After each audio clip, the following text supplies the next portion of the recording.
አዲስ አድርገኝ ዛሬም አሮጌ ነኝ ቃልና ተግባሬ አንስማማም ያለኝ You guys took this iconic photo when he was a baby. And for you guys both to be going up against one another in his first World Cup final and potentially, hopefully not, your last, is very prophetic. Esa foto es una locura porque የማይደገም ድል ለ10 ሱቆች ብቻ ከሜሪት ሪል ስቴት በታላቅ የንግድ ማዕከል በመርካቶ ተክለ ሃይማኖት ላይ በ11 በ22 እና በ33 ካሬ አማራጮች ያሉ የንግድ ሱቆችን በአንድ ዓመት ልናስረክባችሁ በፈጣን የግንባታ ሂደት ላይ እንገኛለን። የኮሪደር ልማቱን ያማከለ G+4 በሆነ የንግድ ማዕከላችን ላይ ከ640 ሺህ ብር ቅድመ ክፍያ ጀምሮ አሊያም ደግሞ ከ3.3 ሚሊዮን ብር አጠቃላይ ክፍያ ጀምሮ እየሸጥን ነው። ሱቆቻችን በኔት ኤሪያ ብቻ ማለትም ለደረጃ ለሊፍት እንዲሁም ለኮሪደር ተጨማሪ ክፍያ አንጠይቆትም። በቂ ፓርኪንግ አገልግሎት፣ የሰውና የዕቃ ሊፍቶች፣ 24 ሰዓት የተሟላ የጥበቃ አገልግሎት፣ ይሄ ሁሉም ለንግድ በሚመኙት በመርካቶ ተክለ ሃይማኖት ነው። ለ10 ደንበኞች ብቻ በ15% ቅናሽ የምናስተናግድ ስለሆነ ከታች ባለው ስልክ ቁጥር ቀድሞ በመደወል ካሉን ውስን ሱቆች የድርሻውን ይውሰዱ። የእግዚአብሔር ሰላምታ ለሁላችሁ ይድረስ። እንዴት ናችሁ ወንድሞቼ? እኔ በጣም ደህና ነኝ። እግዚአብሔር የተመሰገነ ይሁን። የቅድስት ድንግል ማርያም ልጅ እንግዲህ በነገው ቀን ጁላይ 19 2026 ፊፋ ወርልድ ካፕ ፋይናሉ 4 ሰዓት ከምሽቱ በኢትዮጵያ ሰዓት አቆጣጠር ይደረጋል ማለት ነው። በዚህ ፋይናል ዙሪያ ግን ማውራት አለብን። በጣም የሚገራርሙ ኢንተረስቲንግ የሆኑ ፋሲኔቲንግ የሚያደርጓችሁ በጣም የሚገራርሙ ዶቶች አሉ። እነሱን ስንገጣጥማቸው ደግሞ ውጤቱንም ታገኙታላችሁ። ስክሪፕትድ እንደሆነም ታዩታላችሁ። ይሄ ፋይናል ማለት ነው። መችስ እንደዚህ ዝም ብዬ ከመሬት ተነስቼ አላወራም። ከመረጃና ከማስረጃ ጋር ነው የማወራው። እስከ መርሃ ግብሩ ማብቂያው ድረስ ዝም ብላችሁ አብራችሁኝ ከኔ ጋር ሁኑ። የእግር ኳስ ተመልካቾች ከደጋፊነት ስሜት ውጡ። እኔም እግር ኳስ ተመልካች ነኝ፣ እግር ኳስ ወዳጅ ነኝ። ከደጋፊነት ወጥታችሁ ነው ይሄን መርሃ ግብር እንድትከታተሉ የምፈልገው፣ ይሄን ዶክመንተሪ ማለት ነው። ነገሩ ያስወጣቸዋል መጨረሻው ላይ ሁሉንም ነገር ስታውቁት ማለት ነው። ግን ከደጋፊነት ወጥታችሁ እዚህ ጋር እኔም የማንም ደጋፊ ሆኜ አይደለም ማወራው፣ እናንተም ደግሞ ከደጋፊነት ስሜት ወጥታችሁ በደንብ እዩት። ደጋፊነት ወይንም የደጋፊነት ስሜት እንዳያሸንፋችሁ ነው ይሄን የምለው። ኢጎ እንዳያሸንፋችሁ። አይ እኔ ላሚን ያማል ነኝ፣ እኔ ሜሲ ነኝ፣ እኔ አርጀንቲና ነኝ፣ እኔ ስፔን ነኝ፣ እንደዚህ አይነት ነገር ሳይሆን ጀስት ፎከስ አድርጉ መረጃና ማስረጃው ላይ ማለት ነው። በነገራችን ላይ ይህን ዋንጫ ማን እንደሚያነሳው የትኛው ቡድን እንደሚያሸንፍ እዚህ ፊፋ የለቀቀው ፎቶ ላይ በደንብ በግልጽ ተቀምጧል፣ ማየት ትችላላችሁ። ኦኬ፣ የላሚን ያማልና የሊዮኔል ሜሲ ግንኙነት የጀመረው በፈረንጆቹ አቆጣጠር በ2007 ነው። ሊዮኔል ሜሲ የ20 ዓመት ዕድሜው ላይ እያለ ላሚን ያማል ደግሞ የ6 ወር ልጅ እያለ እና በምታዩት መልኩ ገላውን እያጠበው ይታያል። ይሄ 2007 ላይ የተነሱት ፎቶ ነው ማለት ነው። በባርሴሎና ካምፕኑ ስታዲየም ውስጥ ወይንም በመልበሻ ክፍል ውስጥ ነበር ይሄን ፎቶ የተነሱት። በዲያሪዮ ስፖርት እና በዩኒሴፍ የተዘጋጀ የበጎ አድራጎት ፕሮግራም ነበር። በዛ የበጎ አድራጎት ፕሮግራም ላይ እንግዲህ የላሚን ያማል እናት ወደ ካምፕኑ በማቅናት ልጇ ከሜሲ ጋር ፎቶ እንዲነሳ እድል ሰጥታው ነበር ወይንም ተመቻችቶላት ነበር። ይሄን ፎቶ ያነሳቸው ፎቶግራፈር ጆዋን ሞንፎት ይባላል ማለት ነው። እና በጊዜው ሜሲ በጣም አይናፋር እንደነበር ሲያስታውስ ነበር። ይሁላችሁ ይህ ፎቶ በ2007 ነው ብያቸዋለሁ።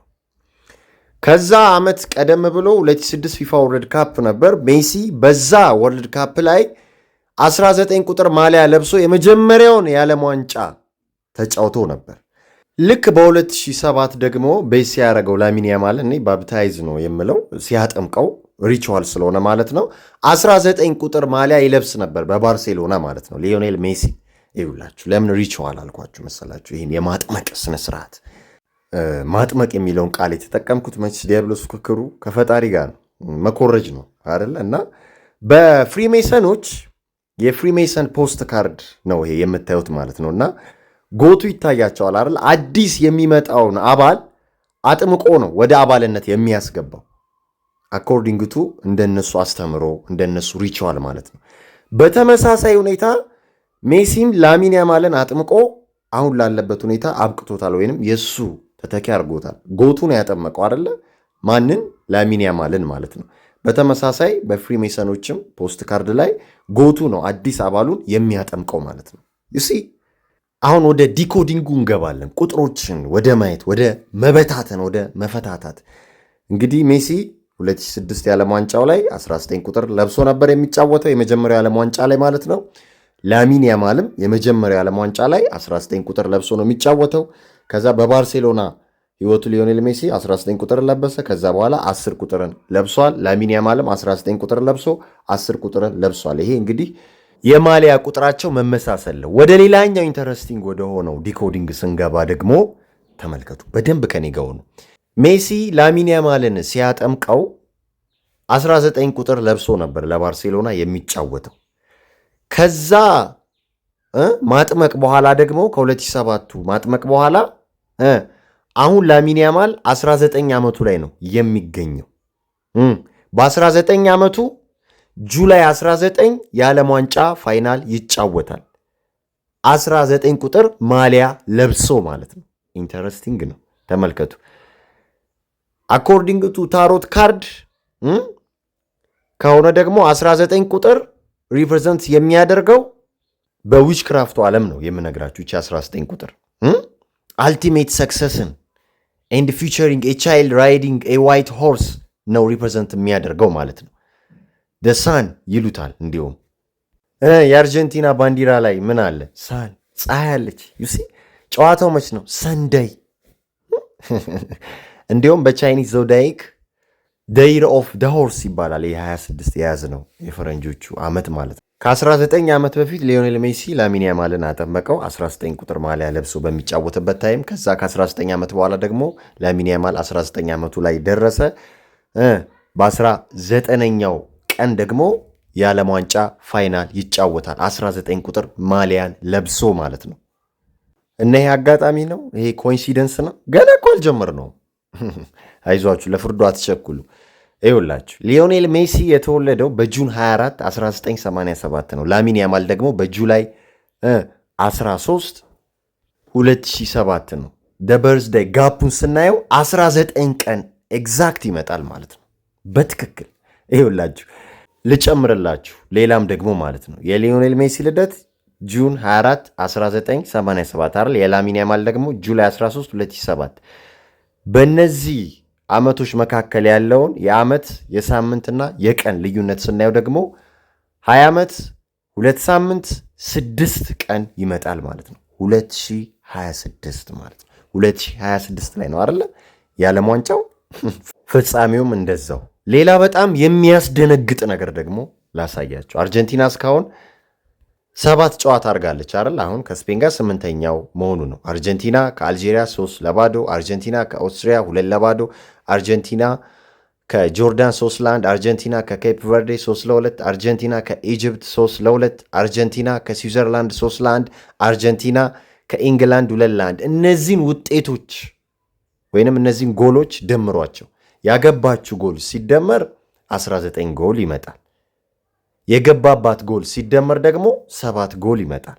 እሺ የዓለም ዋንጫው ፍጻሜ የሚደረገው መች ነው? ጁላይ 19 ማለት ነው። በስንተኛ ወር? በ7ኛ ወር ጁላይ ማለት ነው። 19 ሲደመር 7 ስንት ነው? 26። በ19ኛው ቀን በ7ኛው ወር 2026። ምን ትሉታላችሁ? ይህን ግልጽ ነው ስክሪፕትድ እንደሆነ ማለት ነው። በጣም የሚገርም ነው ወንድሞች፣ በጣም እኔ እንኳን እያወራሁት እየገረመኝ ነው እንደገና ማለት ነው። ሊዮኔል ሜሲ ደግሞ ካሪየር ጎልሱን ካየ ነው 919 ነው።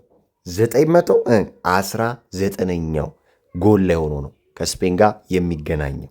እንዴት ጉዳዩ ከ9/11 ጋር እንደሚገናኝም ደግሞ ላሳያቸው። አሁንም ያው 19 ነው። 9-11 ስገለብጡት 19 ይመጣዋል ወይንም ይወጣዋል።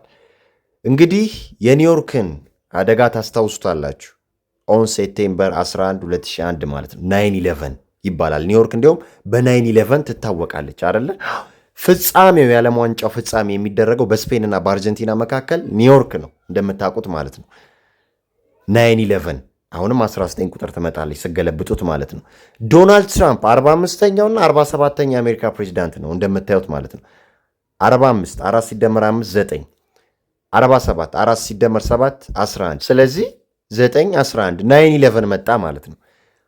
ሊዮኔል ሜሲ ከዶናልድ ትራምፕ የተበረከተለት የማሊያ ስጦታ አለ 47 ቁጥር የሚል 4 ሲደመር 7 11 ይላችሁ ጉዳዩ የ9/11 ሪቹዋል ነው ስላችሁ ዝም ብዬ አይደለም፣ ወይንም የ1 እና 9 ወይንም የ9 እና 1 ማለት ነው። ኮቪድ-19 እንደምታውቁት ነው።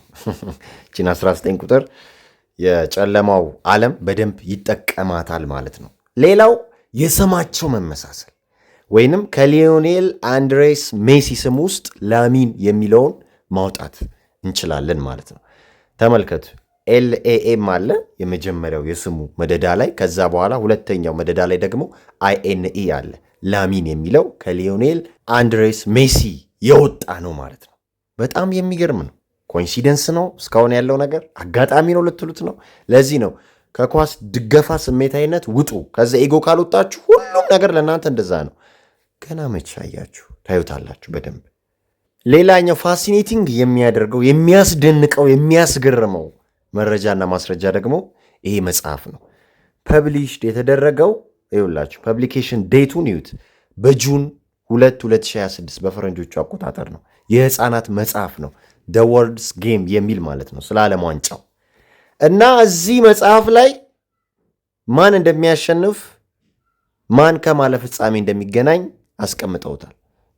እውነት ነው ውጤቱ አይደለም የሚለው ለእናንተ ትቸዋለሁ።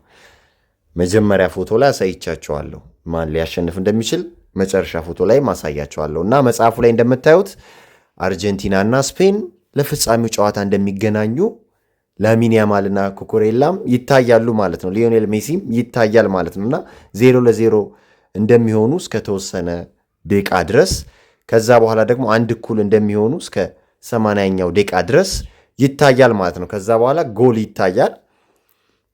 ማን ያገባል? ስፔን አርጀንቲና ላይ ታገባለች። አኮርዲንግ ቱ ዲስ ቡክ ስፔን አርጀንቲናን ታሸንፋለች ማለት ነው። ኮሬክት ስኮር የለውም፣ ግን ስፔን አርጀንቲናን ታሸንፋለች በሚለው ነው ይሄ መጽሐፍ የሚናገረው። እኔ ያልኩት ሳይሆን መጽሐፍ የሚናገረው። እኔ ነግሬያቸዋለሁ። የመጀመሪያው ፎቶ ላይ አለ ውጤቱ እና መጨረሻ ላይ ማሳያችሁ ፎቶ ላይ ይኖራል። የስፔኑ ጋዜጣ ወይንም ኒውስፔፐር ማርካ እኮ በጁን 24 2026 ቀድሞ ማን ለፍጻሜ እንደሚደርስ የአርጀንቲና ማሊያና የስፔን ማሊያ በማድረግ አሳይቷል። እንዴ ልጨምርላችሁ፣ ሌላም ደግሞ ኢኮኖሚስት ማጋዚን የ2026ቱ ትንበያ ላይ ወይንም ደግሞ የዓለማችን ስቴጅ ዳርለች ሜትሪክስ ውስጥ ላይ ያለ ነው። የፊት ለፊት ገጹ ላይ ያሉትን ከለሮች ይዋቸው። 2 ከለሮች ናቸው፣ ሌላ ከለር አታገኙም። ሰማያዊ፣ ውሃ ሰማያዊ እና ቀይ ከለር ማንናማ አርጀንቲናና ስፔን ማለት ነው። ከስር ደግሞ ኳሱን የሚመታው የስፔን ማሊያን የለበሰ ነው።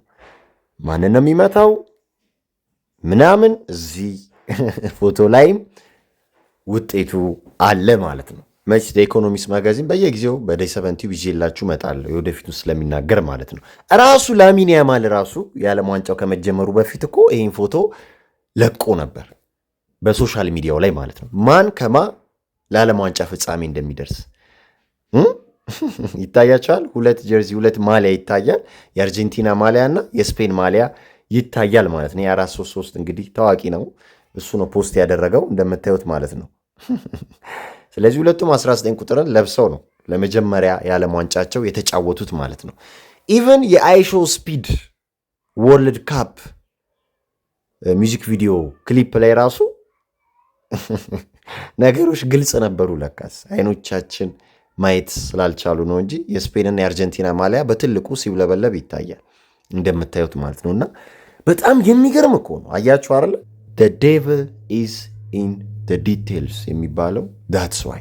ለዚህ ነው ሰይጣን በጥቃቅን ነገር ውስጥ ነው። እንደዚህ ነጠላችሁ እያወጣችሁ ካላጋለጣችሁት እሱ ማግኘት ከባድ ነው። በእርግጥ ፊት ለፊት የሚሰሩ ስራዎችም እንዳለ ሆኖ እንደዚህ ዲኮዲንግ የሚያስፈልጋቸው መፈታት የሚያስፈልጋቸው ፐዝሉን ዶቱን መገጣጠም የሚያስፈልጋቸው ርኩሰቶች የሚሰራቸው አጋንንታዊ ሴራዎች አሉ በኢንተርቴንመንቱ ዓለም፣ በስፖርቱ ዓለም እንደምታዩት፣ በሚውዚክ ኢንዱስትሪ ዓለም፣ በፋሽን ኢንዱስትሪ ዓለም፣ በፊልም ኢንዱስትሪ ዓለም የምታውቁት ነው እና መልእክቶቻቸውን በፊልሞች፣ በእግር ኳሶች፣ በኢንተርቴንመንቱ ዓለም፣ በፋሽን ኢንዱስትሪ ዓለም በተለያየ መንገድ መልኩ ያስተላልፋሉ ማለት ነው። ሌላኛው እንግዲህ ሃፍታይም ሾው ነው።